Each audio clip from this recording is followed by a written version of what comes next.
All right, so we're going to start chapter 7. Okay, we're going to start off by looking at what's called inverse trig functions. We'll talk a little bit about domain and range of them, what they look like, and how you can transform them. And transforming them is just like every function we've studied all year, with the stretches and the shifts and all that stuff. So first of all, visually, what is an inverse function? It's basically a mirror image, but it's not a reflection over what we normally do, like the x or the y-axis. It's a mirror image over the line y equals x.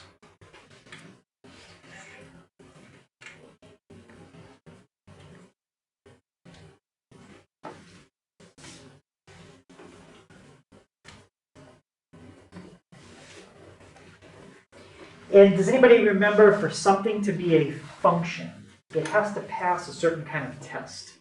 Anybody remember the name of that test? Yep, Michael? A vertical line test. Yep, it has to pass the vertical line test.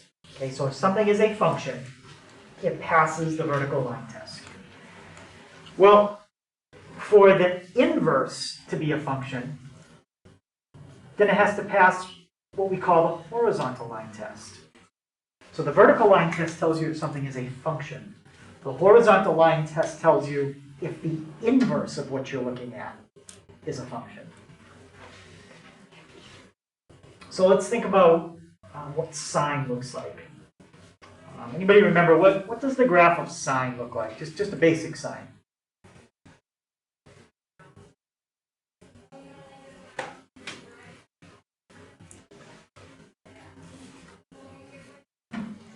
Describe it? Yeah, John?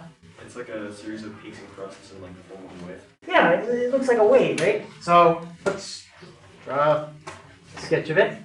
Let's do it like that. Right, so there's a picture of the sine function. Now, if we look at that, does that pass the horizontal line test? Okay. Tim? No. No. The horizontal line test, it's the same criteria as the vertical line test. If you draw a horizontal line, it can only hit your graph in one spot. Right? If you draw a horizontal line like that, it definitely hits it more than once. That means that the sine function, the way it's drawn right there, does not have an inverse. But we know there is such thing as inverse sine. So what does that really mean then? It means that if you want to talk about inverse trig functions, you can't look at the entire function. You can only look at a small part of it. So let's say we did something like this. Let's take this and put that like that. Let's say I just focused on that section of the sine graph. Would that particular section have an inverse? In other words, does that pass the horizontal line test now? No, it still doesn't. So we have to find a section that we can focus on that does pass the horizontal line test. So let's just keep dragging it. Let's try moving it a little more. And I think that looks pretty good. Let me move it back to the right just a little bit. But with that section in there, pass the horizontal line test. Yeah, no matter where I put this line, right? It's only, and I should just move it a little. But no matter where I put that line, it's only going to hit it one time. It's never going to hit the graph more than once. That means we found a section that we can focus on. Okay, we found a section that we can look at, and will always pass the horizontal line test. All right, so what is that section? Let's move that back away. It's basically from there to there. That's what we're going to focus on when we talk about inverse sine. Does anybody remember what this tick mark is and what this tick mark is? I'll give you a hint that it's a quarter of a cycle, and that's in radians. Yep. Negative pi over 2. Yep. Positive pi over 2. Positive pi over 2. Perfect. So if we limit the x-axis to just looking at what's in here, we can now talk about inverse sine, because this graph passes the horizontal line test. which means the inverse sine would now be a function. What do we call that when we talk about the values you're allowed to use on the x-axis? What's the name of that versus the values on the y-axis? Yep, domain. So what we're effectively doing here is we are restricting the domain of a regular sine to say we're going to look at between negative pi over 2 and pi over 2, and we'll have a function. So the domain is going to be negative pi over 2 to pi over 2.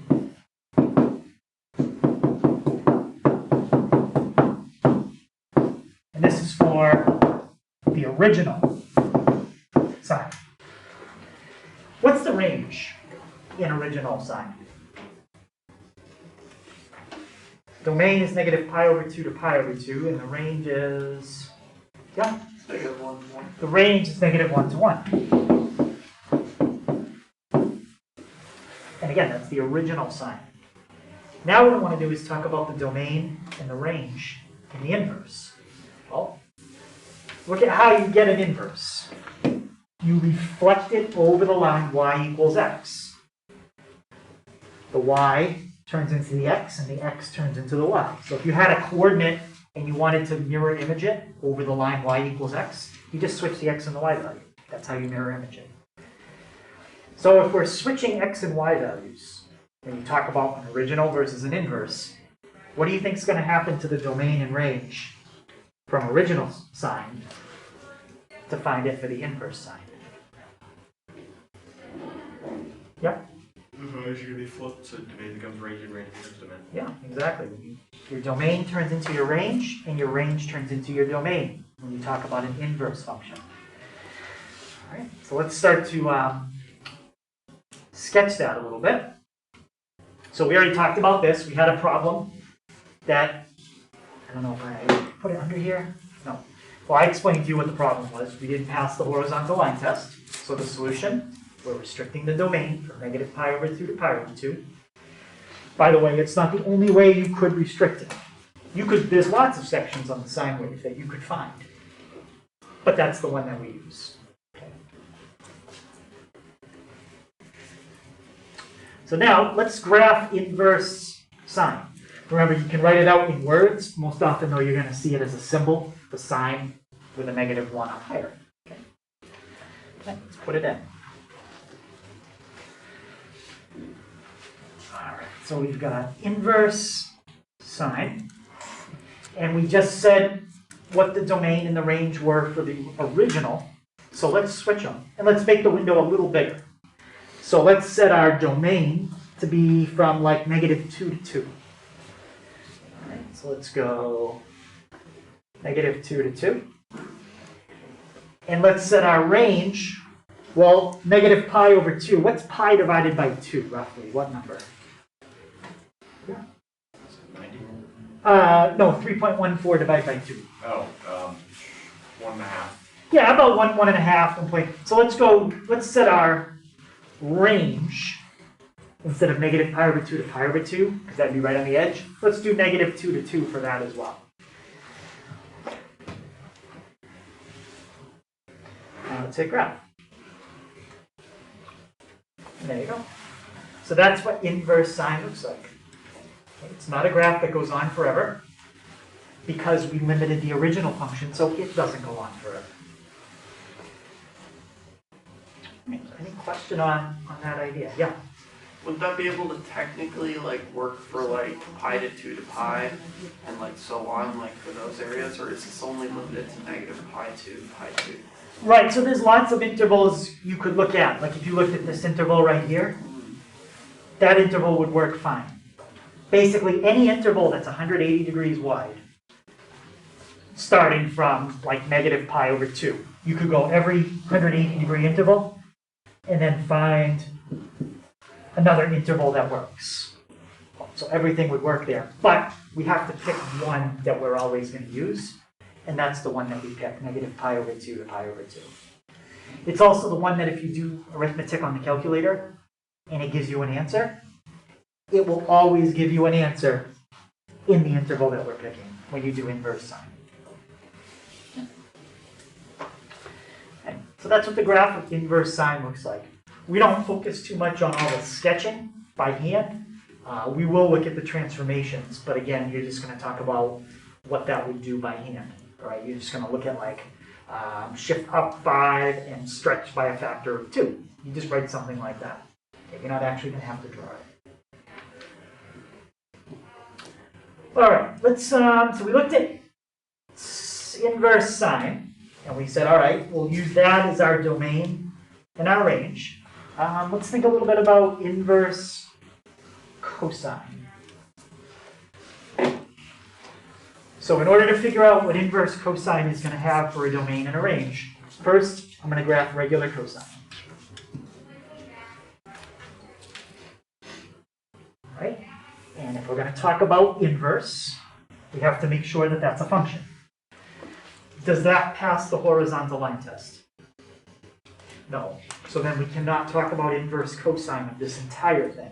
Well, we can talk about inverse cosine of a small part of it, and that's all we need. So what we have to do is make a box. Actually, let me do it like this. It has to be 2 tick marks wide, so about like that. And we have to find a section that would pass the horizontal line test. Let's try the same one we did before, the negative pi over 2 to pi over 2.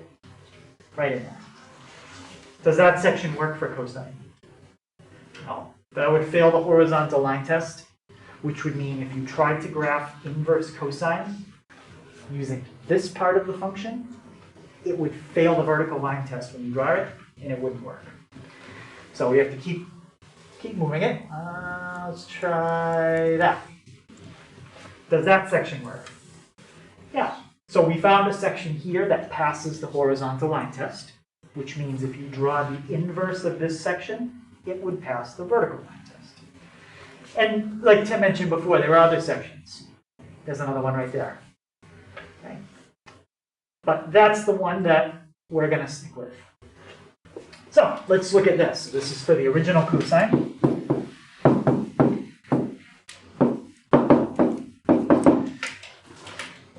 What's the domain that I've picked out for that box?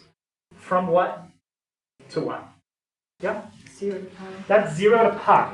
Okay, each one of these tick marks is, if you want to think of it in degrees, it's 90 degrees.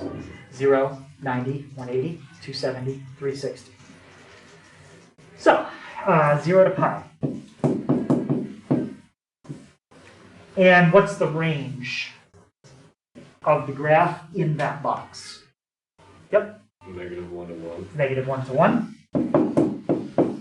So now when we want to talk about the inverse cosine, what's going to happen to the domain and range right there? Leanne? They're gonna flip. They're going to flip. So when I put inverse cosine on the board on the next page, it's going to say the domain is negative 1 to 1, and the range is 0 to pi. There you go.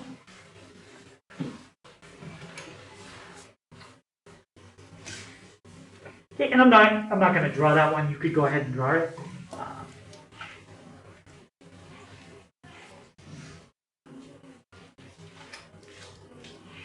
And now inverse tangent. All right, let's go back and think about regular tangent first, and then we'll go from there.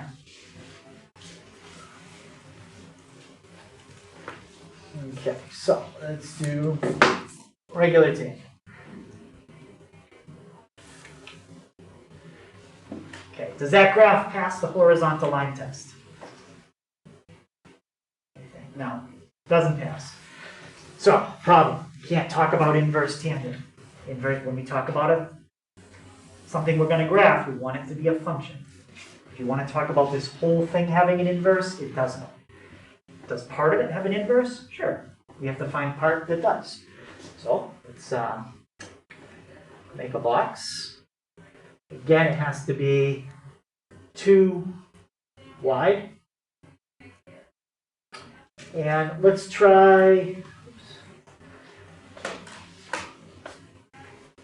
what we just did before. Let's try the 0 to 180, 0 to pi. Technically, that would work. It's kind of weird though, because we've broken one section into two parts. So if we can, let's try to find a section that works, that's not discontinuous. Let's try to find a continuous section.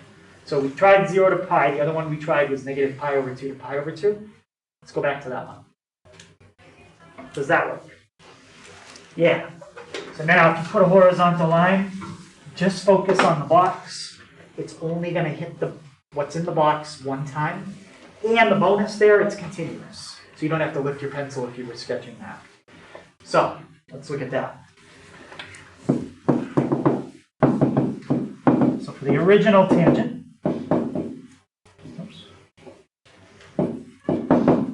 what's my domain? Yep. Negative 2 to 2, not including negative 2 to 2. So domain is going to have pi in it. Oh, domain, sorry, I'm not thinking, wow. That's negative pi to pi, wow. Negative pi to pi would be from here to negative here. pi over 2 over to pi over 2, oh my god. So is it the same domain as inverse sine, or sine, when we talked about that one? Yes. No. It's not, because it's not including them. It's not including them, right? Because this graph has vertical asymptotes. So it's negative pi over 2 to pi over 2, but the difference is it's not including them. Okay. So that's the domain of original tangent that we're going to focus on. And what about the range? Yep. Negative infinity to positive infinity. Yeah, that's negative infinity to positive infinity. So now when we talk about the domain and the range of inverse tangent, those are going to switch. The domain is going to be negative infinity to infinity, and the range is going to be negative pi over 2 to pi over 2. Also, what did I just say this graph has that sine and cosine don't? Asymptotes, What kind? vertical. Vertical. So what kind of asymptotes do you think the inverse are going to have? Horizontal. Horizontal. Everything switches. All right, so here's our domain, negative pi to pi. Our range, negative pi over 2 to pi over 2. And now, instead of having vertical asymptotes at these two numbers, I'm going to have horizontal ones.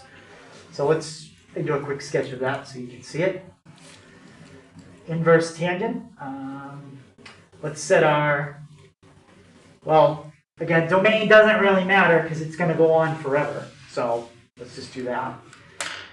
And then let's set our range negative 2 to 2, because that's really like negative 1.57 to 1.57. So that's fine. And if you graph it, I just typed something in wrong. I need to put a variable. So now you can see that's your inverse tangent function.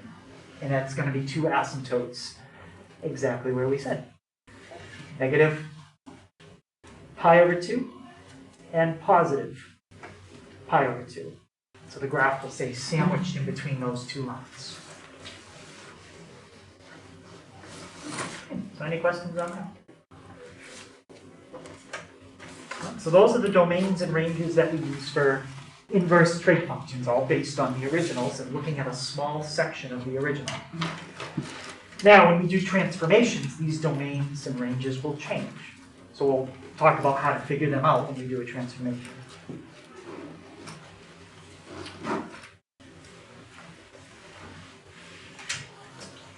All right, so we know from back in chapter 6 that inverse trig and regular trig cancel each other out. So if I type in something like, let's do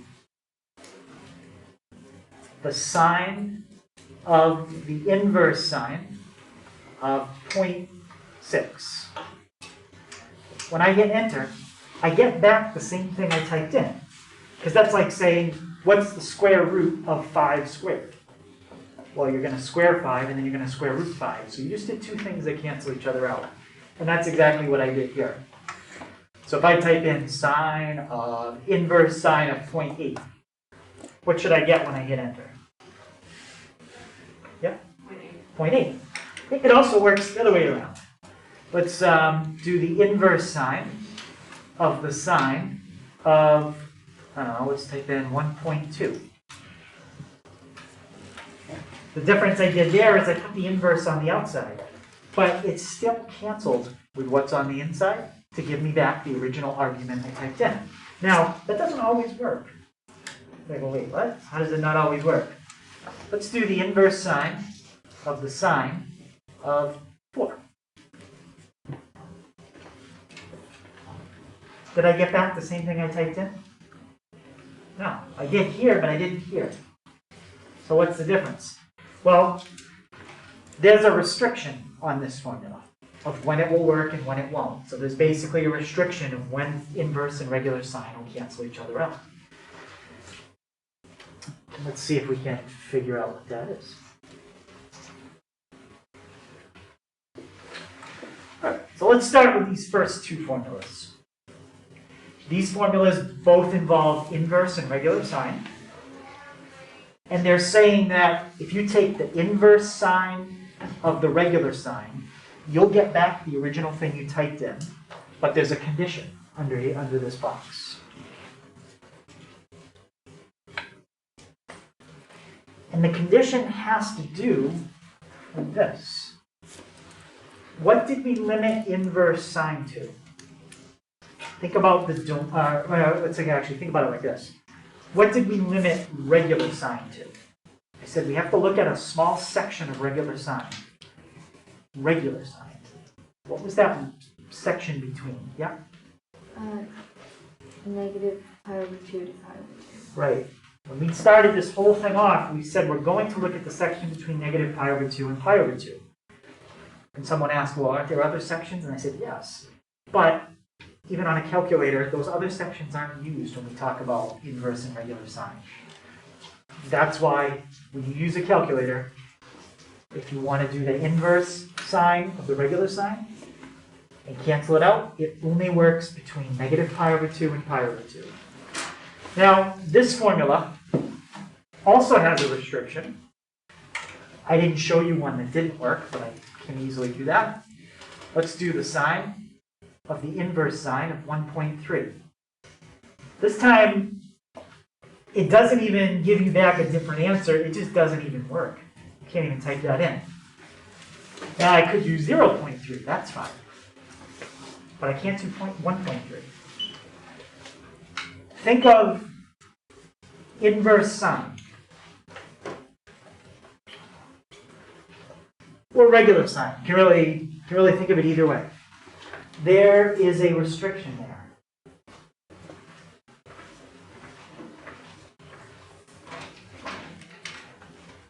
Anyone, without me giving you any hint, anyone think they know what it's between? Yep. Between negative 1 and 1. It has to be between negative 1 and 1. And that negative 1 to 1 comes from, if we go back and find inverse sine, inverse sine has a domain that's between negative 1 and 1. Could I have your attention? All right, so inverse sine has a domain of negative 1 to 1. If you try to plug in a number like 1.3, you're not even in the domain, which means you're going to get an error. It's like trying to take the square root of a negative number if you're not using imaginaries. It's not even in the domain. You can't do it. All right. So for these two formulas to work, you have to meet those conditions. All right, let's look at these two. Same idea. Inverse cosine and regular cosine will cancel each other out, and you'll get back exactly what you typed in if you type something in that meets certain conditions. Let's start with the top one. Look at the inside function and ask yourself, what is the limitation on the domain? That's how you figure out the condition. So, what did we limit the domain of cosine to? Domain of regular cosine. If you don't want to think about it that way, instead of thinking of the domain of the original, you could think of the range of the inverse. It's the same thing. Yep? 0 to pi. 0 to pi. Yep. Okay, so you plug in any number between 0 and pi, and that formula will work. Next one. Think about the restriction of the domain on inverse cosine. what did we say the domain of inverse cosine is always between? And again, if you can't think of the domain of the inverse, think of it the other way, the range of the original. So think about how high and low cosine goes. Yep. -1/1. Negative 1 to 1. Okay, so as long as you meet that criteria, this formula will work.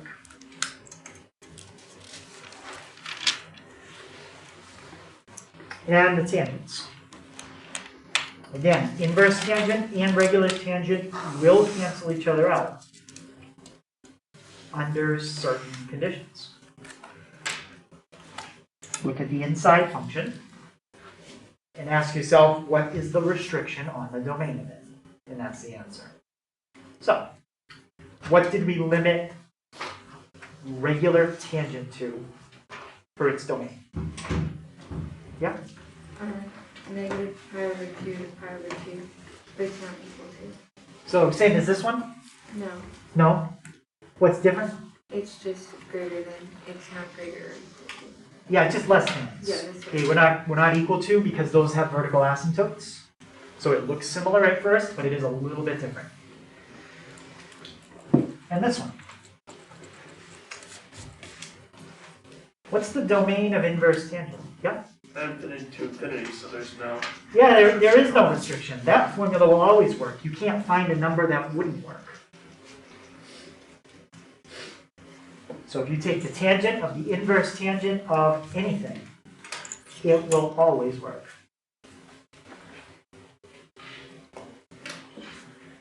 So a lot of times this canceling out a trig function comes up when you're trying to solve a right triangle.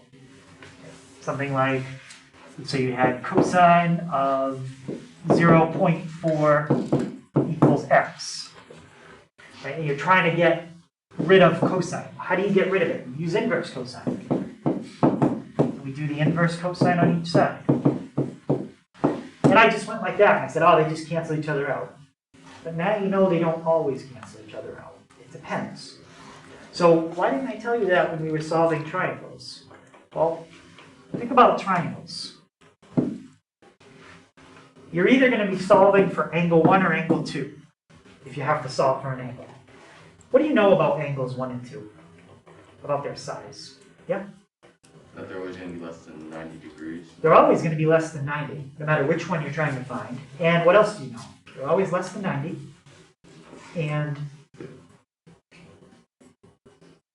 anything else? Yeah? Less than or equal to 45. No, you could have like an 89 and a 1.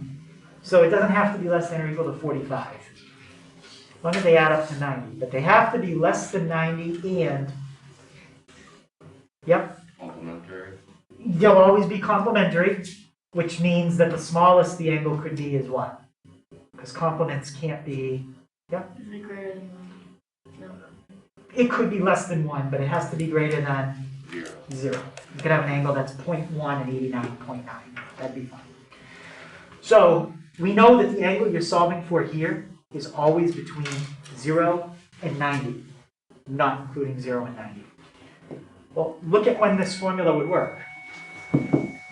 This formula always works from negative 90 to 90. So if you're solving a problem about a right triangle, this formula, you're covered all the time. Your angle is always going to be in that restriction. Look at inverse cosine. If you did this on each side, what's pi in degrees? Yep, 180. If you take the inverse cosine on each side of an equation, as long as you're solving for something between 0 and 180, you're fine. And are you solving for something between 0 and 180 in a problem like this? Of course. So I didn't have to tell you that. And same thing with inverse tangent. If you take the inverse tangent of both sides of an equation when you're solving a triangle, it will work fine as long as you're solving for something between negative 90 and 90. But I guarantee you always will be. Okay? So I didn't have to even bring up this stuff that I just showed you. Okay, any questions on those 6 formulas? Okay. All right, transformations. Guess what? exactly the same as every single transformation we study all year. What does A do? Adding or subtracting inside your argument. Yep, Horizontal shift. that's your horizontal shift. What does B do?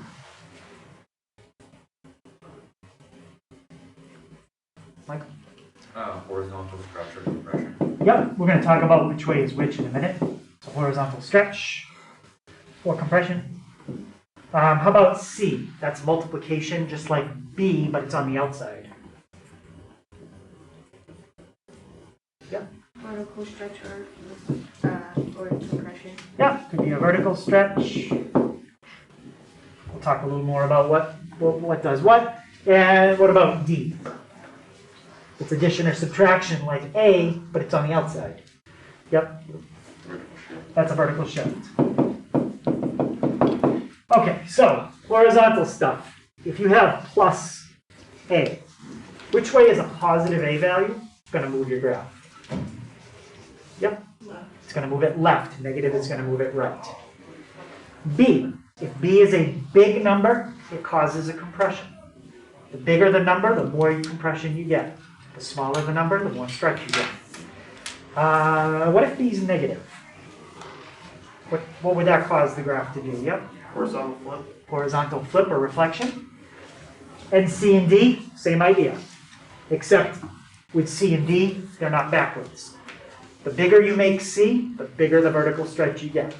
The smaller you make C, the more of a compression you get. If C is negative, you get a vertical flip or reflection. We also can say that that's a reflection over the x-axis when you reflect vertically. D is your vertical shift. Positive is up, negative is down.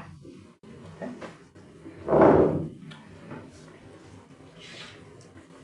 Questions on those? Okay. So, how do we find the new domain of an inverse trig function?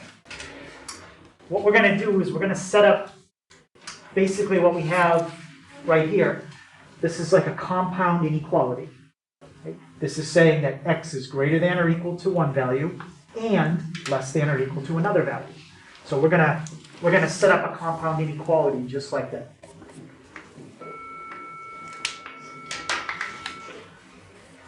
And what we're gonna do is we're gonna create a compound inequality and we're gonna put the argument in the middle and the original domain on the left and on the right. Okay? So this is to find the new domain. We haven't talked about range yet. This is how you find the new domain. Notice, to find the new domain, the only thing you have to focus on is the argument. Why? Well, the numbers in the argument cause what kind of transformations? Horizontals or verticals?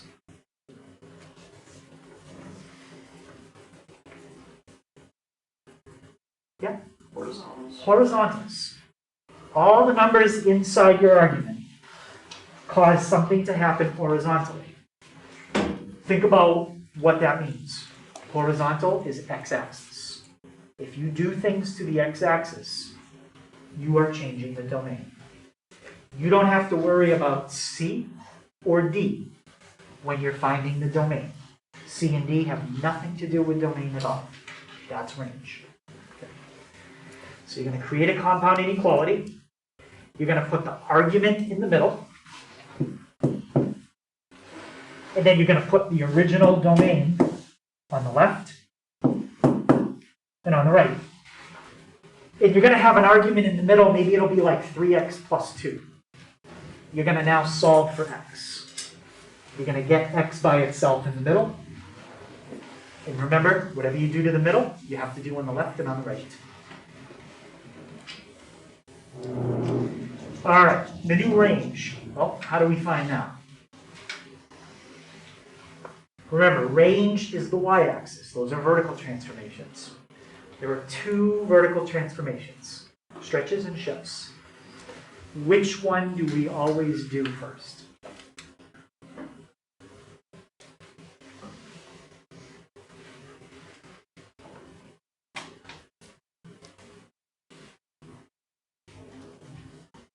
John?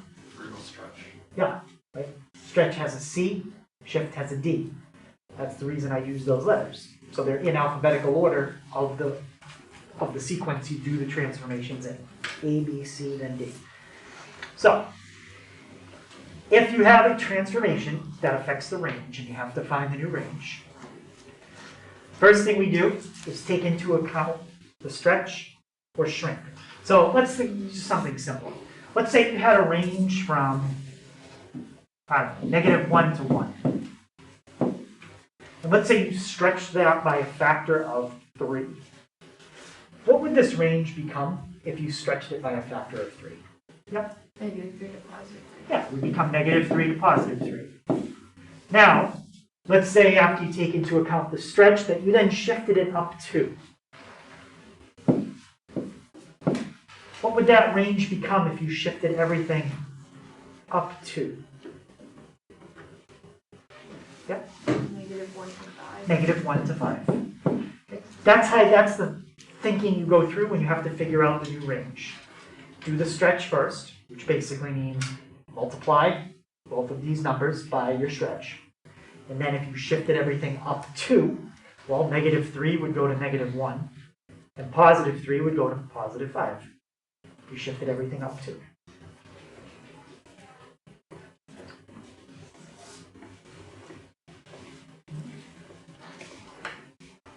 Let's try an example. No sketch, just find the domain and the range. Well, if you only see one transformation, then you know one of these is staying the same. We are going to do some where they both change in a few minutes. But can anybody tell me what is staying the same in this problem?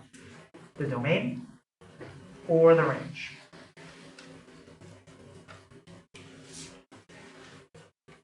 So the range is staying exactly the same. You're not doing a vertical stretch, you're not doing a vertical shift.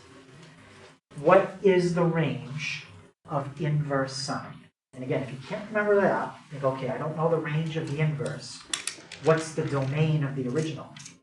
Same thing. Yep. -pi2 to pi2. So -pi/2 to pi/2. And remember, that's a closed interval. On the test, if you put it as an open interval, it would be wrong. Now, to find the new domain, first of all, we need the argument in the middle. What's the argument in example A? John? 2x. 2x. And now it says to put the original domain on the left and on the right. What's the original domain of inverse sine? Yeah? -1 and 1. -1 to 1. Now, before I even finish solving that, just think about what should happen. That's a horizontal compression by a factor of 2. So the domain should be getting squished. Let's see if that's what happens. How am I going to get x by itself? What do I have to do? Maybe? Divide by 2. Yeah, and where do I divide by 2? On both sides. Yeah. All 3. All three, both sides and the middle. And there's your new domain. X is greater than or equal to -1/2 and less than or equal to +1/2. So you can write it two different ways. This is how you would write it as an inequality. If they wanted it as an interval, like we did the range, you can write it like that. So all of these answers can be written as inequalities or intervals. Questions on it?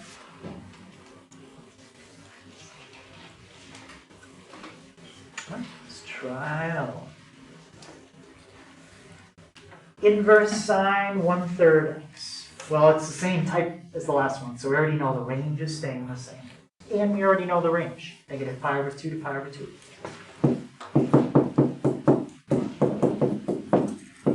Okay, before we set up and solve anything, What is that 1/3 going to do?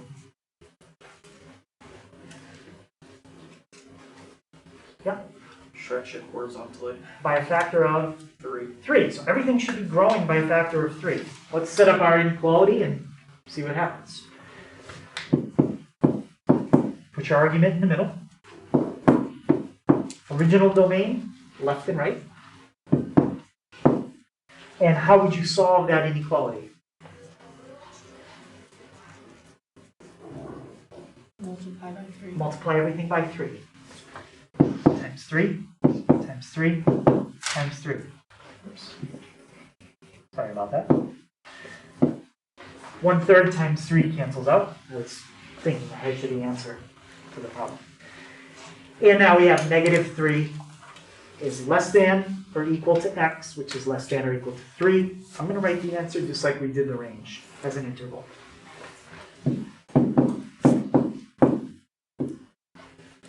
And that's your new domain. Okay, questions on that one?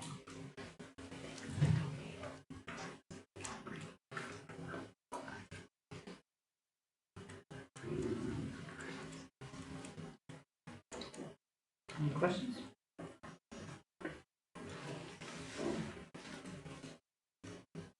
Okay. Let's try this one. All right. Sophie, what's happening in this problem as far as the transformation? And then shift up to. Yeah, we're shifting up 2, and shifting up affects which one of these? Up. Yeah, The range. affects the range. The domain is going to stay the same. Nick, what's my domain for inverse sine? -1 to 1. -1 to 1, so we can leave that alone. And my range, well, remember what it says to do. Take into account any stretching. No, don't have any stretching in this one. Then take into account the shift. Well, Sophie already told us what it is. The shift up 2. What's the original range for negative sine? Sorry, what's the original range for inverse sine? Yeah, this is not really a nice way to write this number. The range is going to be the original, shifted up 2,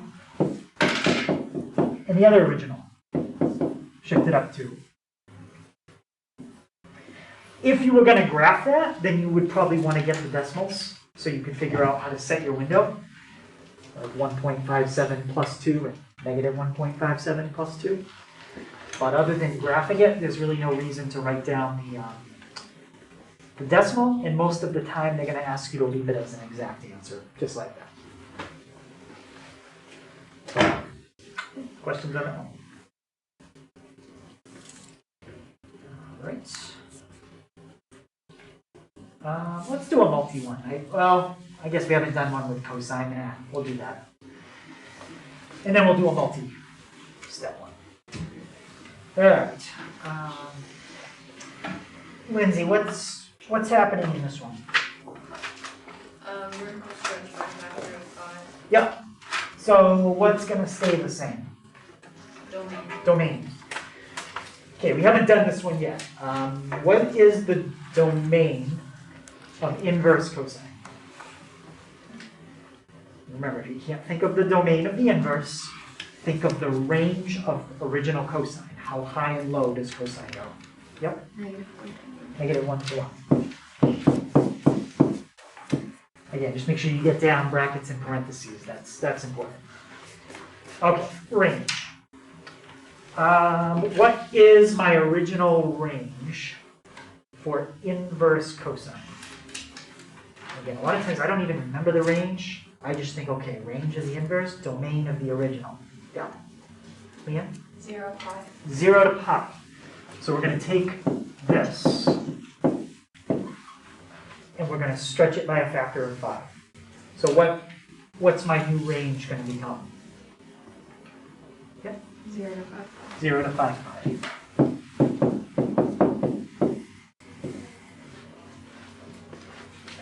There you go. All right, and let's do a multi-step one, and we haven't done inverse tangent yet, So let's do that. Okay. Well, there's something here we really don't even have to think about. It's inverse tangent. Which one of these two things should you never have to think about, and why? Tim? Domain, it's Wow. always negative infinity to infinity. It's always negative infinity to infinity. It doesn't matter if you shift or stretch horizontally. You can't change negative infinity to infinity. So domain, don't even think about it. This 2 has no effect on the domain at all. It has an effect on what the sketch looks like a little bit, but it's still going to go left and right forever. Range. What's my original range for inverse tangent? Yeah?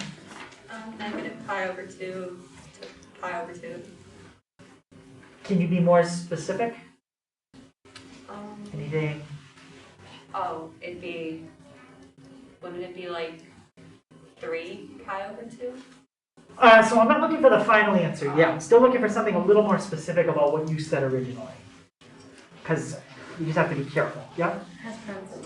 Has parentheses. It's an open interval. No brackets. Okay? So when you get into inverse tangent, you got to get used to using the parentheses, not the brackets. And you said negative pi over 2 to pi over 2, which is perfect. And can somebody tell me what that would be if you stretch it by a factor of 3? John? Negative 3 pi over 2, 3 pi over 2. Yep. And remember, when you stretch it, that doesn't change whether you use a bracket or parentheses. If you started with parentheses, you're going to have parentheses in the final answer. Okay. So questions on finding domain and range of an inverse trig function. And the most I would have you do with something like this is sketch it and match it on a calculator. You don't have to sketch these by hand. So is there any question like how you would type this in and see a sketch of it? And how to set your, I mean, this tells you right here how to set your window. X, I would just probably do negative 10 to 10. That doesn't matter. And Y, well, 3 pi over 2, that's about 4.7. I just know that number. So I would probably go negative 5 to 5 for my range. And that would be a good window. Yep. How did you get 3 pi over 2? So we took the original range, which was this, negative pi over 2 to pi over 2, and we tripled it. Okay. Because it's going to stretch the range by 3 times as much. Okay. Thank you. Yep. Okay. Any other questions? Yes. Could you plug that into the calculator? Yep. So we've got 3. I need to clear out everything else. Inverse tangent 2x.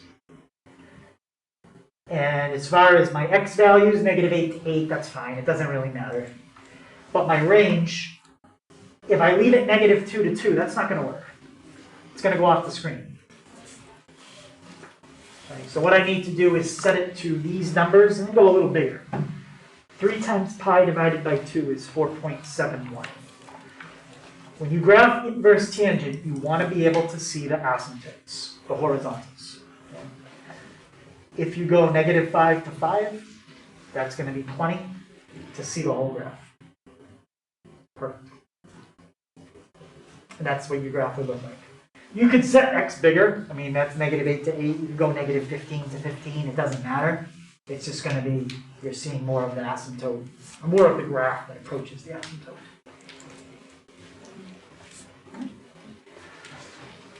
So let's type that in.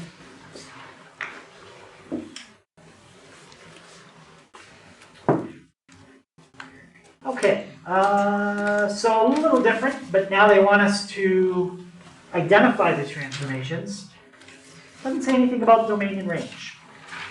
Well, this, if you look at it, is not exactly this. It's not quite set up the right way. What would I do to this to make it look more like that? I can't clearly see, especially the A and the B. I don't know what they are exactly. Yep, Nathan? You have to distribute the 1/4. Yeah. we have to distribute that. So this, now I can see, okay, there's my horizontal stretch, there's my vertical, or there's my horizontal shift. All right, so can someone just tell me not what, but how many transformations there are?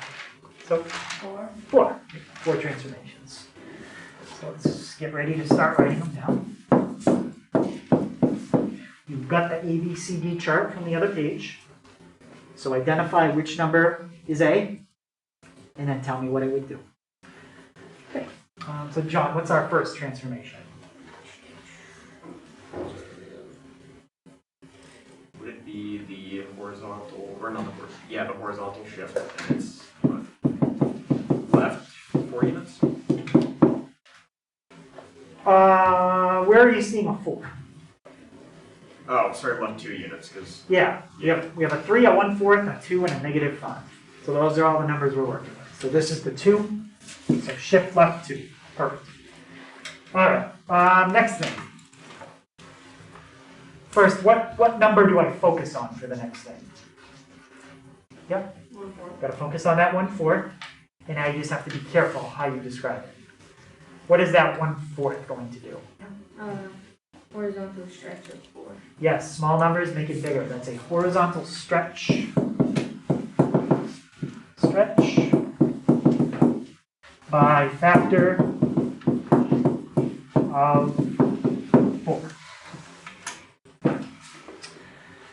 All right, so we dealt with the 2 and the 1/4.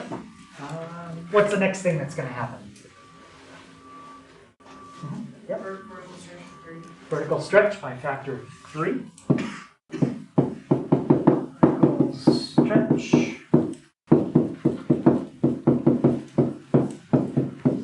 All right, so we dealt with that. And what's the last thing that's going to happen? Michael? Vertical shift down 5 units. No, so shift down 5. Again, important thing you have to tell me here is the what and the how much. The what in this case is the direction down, the how much is 5. The what is this, it's a vertical type of stretch, and the how much is the 3. So make sure you answer the what and the how much when you write a transformation. Okay, questions on that? All right. And last thing. So the last thing is just practicing using the calculator to evaluate an inverse trig expression. You had to do this when you solved right triangles, so we're just kind of reviewing that. Now, let's do these as exact answers when possible. So let me tell you which ones you can do as an exact answer. I want an exact answer for that one. You can't do it for any of the others. So, if I want an exact answer to this problem in radians, how am I going to do it? What should I do?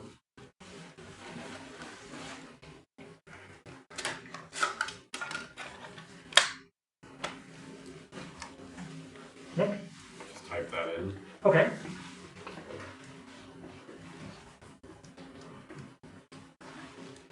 So what is that as an exact answer? No decimal. Pi divided by 3. You're close. No, pi divided by 3 would be about 1.04.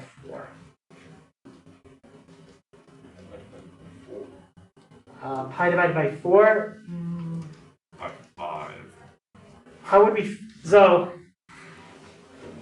Just go down the list. okay, you might have a very big list because it might end up being sometimes like 7 pi divided by 13. I mean, you're never going to guess that. Or 26 pi divided by 24 or something. You know, it could be some weird numbers. So, anyone have a thought on how we can figure out the exact answer without trying to guess?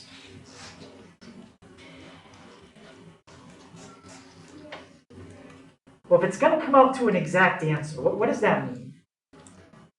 Means that, yeah, You'd have to multiply by sine. Or would it be like sine times the inverse of sine? so we have to type it in just like that, but we can't do it exactly the way the calculator is set up and get a nice answer. Yeah? You have to do it in degrees. You have to do it in degrees, because if you're going to get a nice answer, then that means you're not going to get a decimal. Radian answers usually always come out to decimals because you have a pi involved in them. Degree answers don't. So let's do the degree answer first. Type in the same thing, and we get 30. So we have an answer of 30 degrees. And what do you multiply by to change that to radians by hand? Yeah? Was it 180 over 5? Or pi over 180? Pi over 180. Because remember, the 180 has the degree, so that cancels. And how many times does 30 go into 180? 6. So that is how you get the exact answer to a problem like that. And you can check it. Pi divided by 6 is 0.5235, so on. Now, I didn't put an exact answer symbol next to these other ones because you can't. None of these could come out exact. There's no way to do it. All right. So for these other ones, let's just type them in. I'm going to use the approximate symbol. Inverse cosine of negative 0.7. 134.427. And that's in, what am I in right now, degrees? If they want the same answer in radians, this time, I wouldn't bother trying to convert that by hand. Because you can see, you didn't get a nice answer in degrees, you're not going to get a nice answer in radians. So, if they want radians, I would have just done it in radians. 2.346.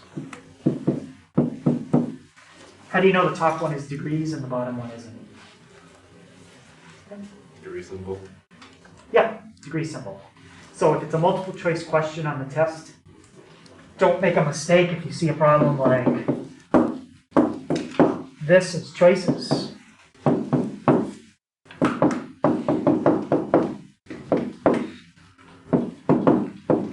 There is only one correct answer there, and in this case it would be what? C. B is not correct. That's 134 radians, not degrees. So just pay attention to your choices. Your choices are never going to have mixed symbols. Okay? Either I'm going to put all the choices in radians or I'm going to put them all in degrees. One or the other. How about this one? Inverse sine of 1.2. What do we get there? Yeah. Not possible. Can't do that, right? Think about the domain. What are you allowed to plug in to inverse sine? You don't remember that? Think of the range of original sine. Original sine is only -1 to 1. 1.2 is beyond. Can't do that. So this one has no solution. How about inverse tangent of 4.3? What do you get for that one?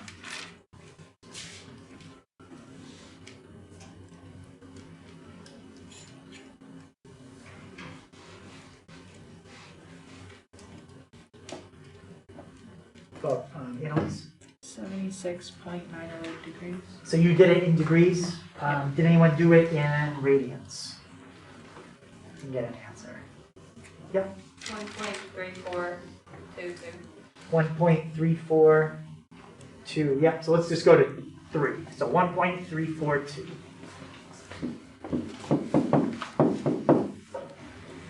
And now all of these things that we just found, 1.342, pi over 6, these two, all those numbers that I circled, what do they represent? Like in trig. Those numbers that are circled would represent an What? Yep. A what? An angle? An angle, right? Anytime you use inverse trig, you are trying to figure out how big an angle is. Okay, so these numbers all represent angles. Okay, any questions on that? All right, so that's the first part of 7.2. That's the homework for tonight on page 394. Okay, we'll go over that tomorrow, and then we'll finish up 7.2 tomorrow.